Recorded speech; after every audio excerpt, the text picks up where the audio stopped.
പിണറായി സർക്കാരിന്റെ നവകേരളം വെറും തട്ടിപ്പ് മാത്രമെന്ന് വിളിച്ചു പറയുന്നുണ്ട് ഷാഫി പറമ്പിൽ എം പി. കേരളത്തിലെ ജനങ്ങൾ പിണറായി വിജയന്റെ തട്ടിപ്പ് തിരിച്ചറിഞ്ഞു കഴിഞ്ഞു. അവർ അതിനെതിരെ തദ്ദേശ തെരഞ്ഞെടുപ്പിൽ പ്രതികരിച്ചു കഴിഞ്ഞു. LDFനെ കടലിലെറിഞ്ഞത് ജനങ്ങൾ കണ്ടുവെന്നും അതിൽ നിന്ന് നിയമസഭാ തിരഞ്ഞെടുപ്പ് വരുമ്പോൾ വലിയ മാറ്റമുണ്ടാകാനുള്ള സാഹചര്യമൊന്നും ഇല്ല എന്നും ചൂണ്ടിക്കാണിക്കുന്നുണ്ട് ഷാഫി പറമ്പിൽ എം പി. ഒന്നാം പിണറായി സർക്കാരിന്റെ കാലത്ത് വയറ്റിൽ വെച്ച കത്രിക രണ്ടാം പിണറായി സർക്കാരിന്റെ കാലത്ത് സ്വകാര്യ ആശുപത്രിയിൽ വെച്ച് പുറത്തെടുക്കേണ്ടി വന്ന നാണക്കേടിനെ കുറിച്ചും ഷാഫി പറയുന്നുണ്ട്. ആരോഗ്യവകുപ്പ് പൂർണ്ണമായും പരാജയപ്പെട്ടുവെന്നും മനുഷ്യജീവനുകൾക്ക് ഇവർ ഒരു വിലയും നൽകുന്നില്ലെന്നും ഷാഫി ചൂണ്ടിക്കാട്ടുന്നുണ്ട്. സർക്കാർ തീരുമാനങ്ങൾ വരുന്നതിന് മുൻപേ പാർട്ടി സെക്രട്ടറി എങ്ങനെ നിർദ്ദേശങ്ങൾ നൽകുന്നു എന്ന ചോദ്യം അദ്ദേഹം ഉയർത്തുന്നുണ്ട്. സർക്കാരിൻ്റെ ശമ്പളം പറ്റി പാർട്ടിക്ക് വേണ്ടി പ്രവർത്തിക്കുന്ന രീതിയെ രാഷ്ട്രീയമായും നിയമപരമായും നേരിടണമെന്നാണ് ഷാഫി പറയുന്നത്. സ്ഥാനാർത്ഥി നിർണയത്തെക്കുറിച്ചുള്ള ചില പ്രതീക്ഷകൾ ഷാഫി പങ്കുവയ്ക്കുന്നുണ്ട്.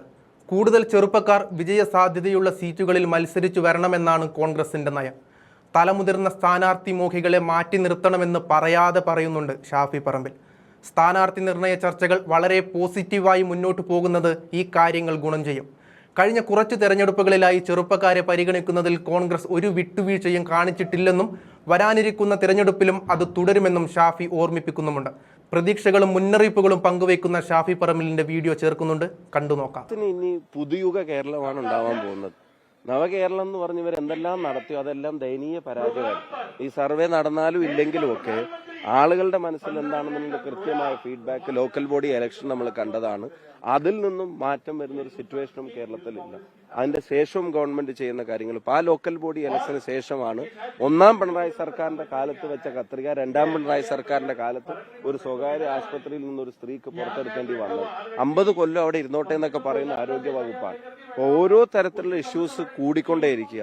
ഇപ്പൊ ഇന്നലെ കോഴിക്കോട് നിങ്ങൾ കണ്ടു, 4 മനുഷ്യജീവൻ പൊലിയാണ്. ഇവരുടെ കെടുകാര്യസ്ഥത കൊണ്ട് ആളുകൾ മരിച്ചു വീഴുന്ന തരത്തിലേക്ക് കാര്യങ്ങൾ വന്നു. ആ കുട്ടിയുടെ കൈ മുറിച്ചു മാറ്റിയത് നിങ്ങൾ കണ്ടു. അപ്പൊ ഗവൺമെന്റിന്റെ പേര് മെച്ചപ്പെടുത്താൻ ഈ കോടികൾ കൊണ്ട് സാധിക്കില്ല എന്നുള്ള. പിന്നെ നമ്മൾ അതിന് ചോദ്യം ചെയ്യുന്നത് എന്താണ്? സർക്കാർ പൈസ എടുത്തിട്ട് ജനങ്ങളുടെ നികുതി പണം എടുത്തിട്ട് പാർട്ടി പ്രവർത്തനം നടത്തുക. ഈ തീരുമാനം ഗവൺമെന്റ് ഇറക്കുന്നതിന്റെ മുമ്പ് എങ്ങനെ പാർട്ടി സെക്രട്ടറി നിർദ്ദേശം കൊടുത്തു? അപ്പൊ പാർട്ടിയായിട്ട് ആലോചിച്ചിട്ട് പാർട്ടിക്കാർക്ക് സർക്കാരിന്റെ ശമ്പളം കൊടുത്തിട്ട് തെരഞ്ഞെടുപ്പ് പ്രവർത്തനം നടത്തുന്നതിന് ചോദ്യം ചെയ്യാനുള്ളത് കൊണ്ടാണ് ചോദ്യം ചെയ്തത്. അത് കോടതികളെ ബോധ്യപ്പെടുത്താനുള്ള രാഷ്ട്രീയ പോരാട്ടം ഒരു വശത്ത്, ലീഗൽ പോരാട്ടം ഒരു വശത്ത് നടക്കും. ജനങ്ങളെ ബോധ്യപ്പെടുത്തുന്ന രാഷ്ട്രീയ പോരാട്ടത്തിന് ഇതൊന്നും തടസ്സമാവില്ല. സ്ക്രീനിംഗ് കമ്മിറ്റി ഇപ്പോൾ എംപിമാരെ കേൾക്കുന്നത് തുടർന്നുകൊണ്ടിരിക്കുകയാണല്ലോ. എന്നാണ് താങ്കൾ ഇത്രയുമായിട്ടുള്ള ഒരു കൂടിക്കാഴ്ച, അതോ ഇനിയും അത് നീണ്ടുപോകും?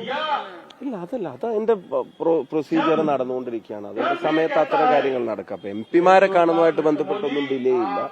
ഒന്ന് യാത്രയുടെ തിരക്കുകളും പിന്നെ ഇലക്ഷൻ ഷെഡ്യൂളിനെ സംബന്ധിച്ചുള്ള ഒരു വ്യക്തത കൂടെ വരുന്നതിനനുസരിച്ച് കാര്യങ്ങൾ തീരുമാനിക്കാന്നുള്ളതാണ്. അപ്പൊ അടുത്ത ആഴ്ച അതിന്റെ തുടർ നടപടികൾ ഉണ്ടാവും. അതും അതിന്റെ എല്ലാ നടപടിക്രമങ്ങളും പാലിച്ച് കാര്യങ്ങൾ സ്മൂത്തായിട്ട് പോകുന്നുണ്ട്. മുന്നണി ചർച്ചയും അതിന്റെ ലാസ്റ്റ് സ്റ്റേജിലേക്ക് എത്തി. കാര്യമായിട്ടുള്ള തർക്കങ്ങളൊന്നുമില്ല, തന്നെ സ്മൂത്തായിട്ട് അത് പരിഹരിക്കാൻ കഴിയാവുന്ന ഒരു സാഹചര്യത്തിലേക്ക് എത്തുന്നു.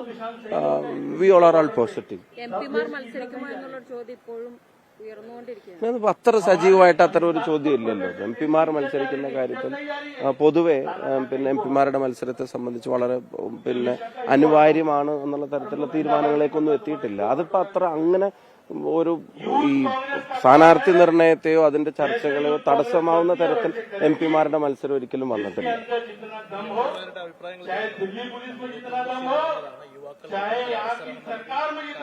അത് പൊതുവെ അത് ഞങ്ങളുടെ എല്ലാവരുടെയും ആണ്, പാർട്ടിയുടെ തന്നെ പൊതുവായിട്ടുള്ള നയം അതാണ്. ചെറുപ്പക്കാർ കൂടുതൽ ആളുകൾ വിജയസാധ്യതയുള്ള സീറ്റുകളിൽ, ഫൈറ്റ് ചെയ്യാവുന്ന സീറ്റുകളിൽ മത്സരിച്ച് വരണം എന്നുള്ളത് പാർട്ടിക്കും നല്ലതാണ്.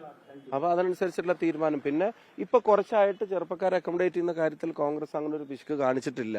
ഇപ്പൊ അസംബ്ലിയിലുള്ള ആളുകൾ, ഇപ്പൊ പാർലമെന്റിലുള്ള ആളുകൾ, കഴിഞ്ഞ 2-3 ഇലക്ഷനിലെ കാൻഡിഡേറ്റ് ലിസ്റ്റ് അതൊക്കെ എടുത്ത് നോക്കിയാൽ ചെറുപ്പക്കാരെ ഏറ്റവും നന്നായി അക്കോമഡേറ്റ് ചെയ്യുന്നത് കോൺഗ്രസ് തന്നെയാണ്, UDF തന്നെയാണ്. അപ്പൊ അത് തുടരും, മെച്ചപ്പെട്ട രീതിയിൽ തുടരണമെന്നാണ് ആഗ്രഹം. അത് അങ്ങനെ തന്നെ ഉണ്ടാവും എന്നാണ് പ്രതീക്ഷിക്കുന്നത്.